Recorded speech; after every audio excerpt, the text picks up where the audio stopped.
Maintenant, nous accueillons Iñaki Noglia. Il est architecte au Pays Basque, lui. Il travaille sur l'habitat individuel et collectif et il va vous présenter un projet de rénovation qui est inspiré d'un champignon. C'est magnifique. À toi. Bonjour, je m'appelle Iñaki Noglia, je suis architecte.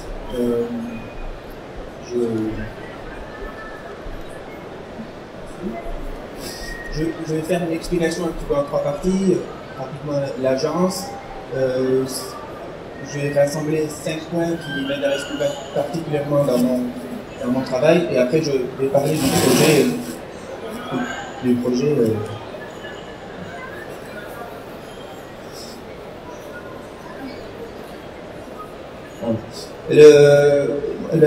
J'interviens. Alors aujourd'hui, je travaille tout seul. Il n'y a pas très longtemps, il y a mon père qui est architecte aussi, mais qui est passé à la retraite, donc on travaille ensemble.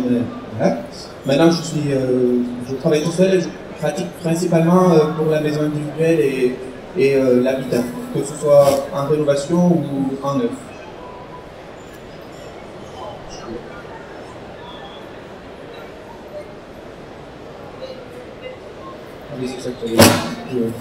J'avais mis ici quelques projets juste de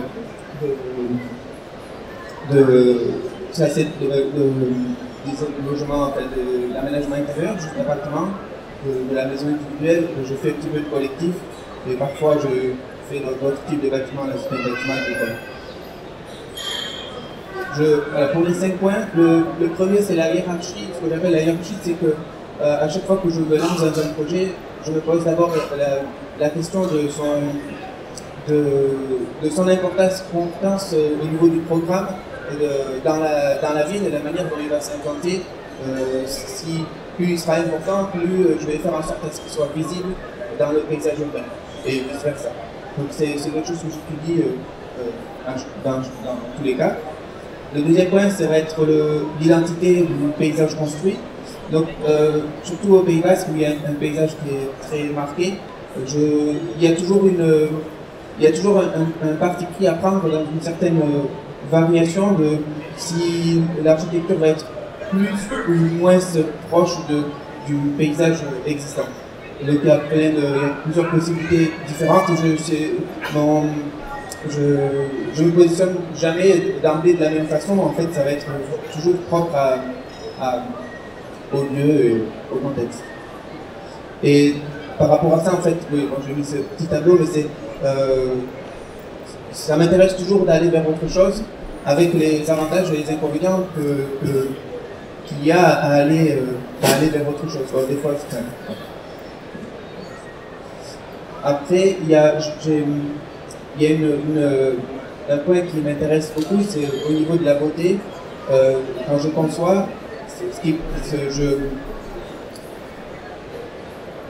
je crée une petite phrase par rapport à ça, et voilà, donc je travaille systématiquement avec cette phrase quand je conçois. Après, il y a ce point-là qui est l'existence, que j'appelais l'existence. Donc là, ce qui m'intéresse sur cette image, c'est la manière dont la racine, elle est restée, le champignon a poussé, mais il n'a pas détruit son environnement, et il a fait avec ce qu'il y avait autour de lui, et du coup ça constitue un nouvel ensemble. Mais il n'a pas cherché à devenir autre chose, il reste ce qu'il est, et sans détruire ce qu'il y avait avant. Et enfin, après, c'est la même norme, donc ça c'est vraiment le travail sur place, plus c'est la performance que va atteindre le travail. S'il est très soigné, ça procure vraiment une beauté notable. Voilà, donc pour le projet, c'est un projet que j'ai commencé c'était une personne que je ne connaissais pas, qui m'avait contacté par email, et elle m'avait envoyé un email où j'avais répondu un peu sèchement, parce que je ne sais pas pourquoi j'avais fait comme ça, mais ça a été un peu tendu au début, puis on s'est rencontrés, et après ça s'est vraiment très bien passé. Donc sur un premier rendez-vous, on s'est lancé sur le projet. Ça devait être au mois de mars à peu près de l'année.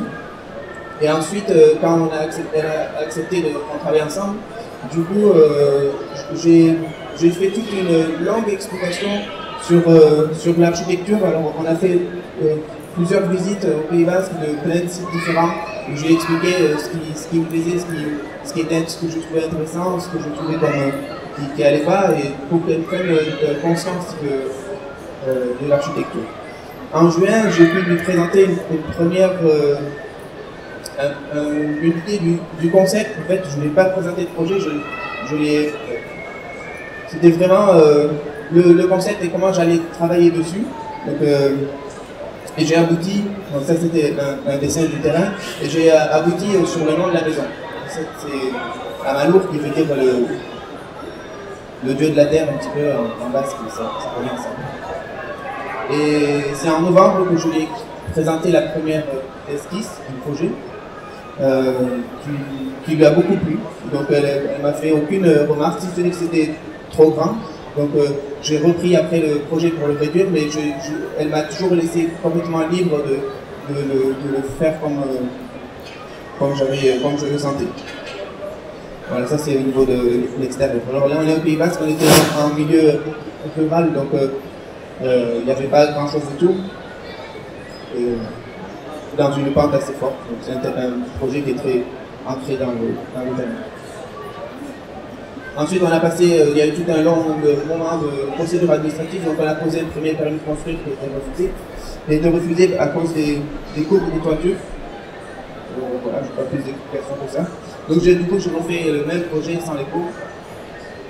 Et après, il y a eu tous les plans d'exécution, les détails, beaucoup de qui ont duré, et on a dû commencer le chantier à peu près, je sais plus, peut-être 2 ans après la première rencontre. C'est un projet, donc ça c'est juste le plan du rez-de-chaussée. C'est un projet où il y a, ici ça c'est l'espace de vie qui est au centre, et c'est une grande sphère dans laquelle il y a un couloir périphérique qui tourne autour et qui distribue à peu près toutes les pièces de la maison. Voilà, ça c'est les phases du chantier, le terrassement, il y avait un grand terrassement, les fondations. Là on arrive au bout du béton, la charpente. Et on s'est retrouvé avec un très très grand espace libre central, puisqu'on a construit, en fait comme l'intérieur est complètement en bois, on a construit toute la structure extérieure en un premier temps, et après on a travaillé uniquement à l'intérieur tout ce qui était le bois. Donc là on commençait à poser les premières planches du plancher. Et là, il y a une connexion entre les planches au sol et le départ des murs, les escaliers qui sont taillés dans la base aussi. Et là, il y a tout le volume entier du projet qui prend forme. On avait mis des guides pour pouvoir se repérer dans l'espace, parce que c'est comme c'est une forme. Voilà, ça c'est au fur et à mesure du chantier. Donc on a créé la forme à partir d'une planche de 20 cm de large, et qu'on venait couper par petites séquences pour pouvoir prendre la courbure. Et on venait encastrer tous les planchers dès qu'on tombait dessus. Donc c'est une structure qui est porteuse aussi, qui apporte tous les planchers qu'il y a autour et les escaliers. Et voilà, donc là c'était la structure qui est terminée. On a mis il y a 22 000 heures de travail pour pouvoir faire cette structure-là. Donc ça a compté 12 personnes pendant un an. Voilà, donc là après on a tout raboté et poncé puis verni. On voit un petit peu, on entrevoit toujours à travers de cet espace et sur l'extérieur de la circulation en périphérie. Il y a cette idée de comme une sorte de pièce complètement à l'intérieur de la grande de la maison, mais c'était dû à quelque chose que elle voulait se retirer, la personne voulait se retirer et vraiment elle avait besoin de se sentir protégée. Donc du coup j'avais eu cette idée de proposer une double pièce qui lui avait beaucoup plu. Là on voit là-bas il y a la cuisine. Voilà, ça c'est la perspective de la cuisine. Là, on est dans la cuisine avec le plancher qui est fait de la même façon aussi, presque pratiquement de la même façon. Là, on est sur la coursive à l'étage. Et voilà, on monte, et là, la dernière pièce en haut, c'est la bibliothèque. On était en cours de construction sur cette côté. Voilà, ça c'est une vue depuis en haut. Et voilà.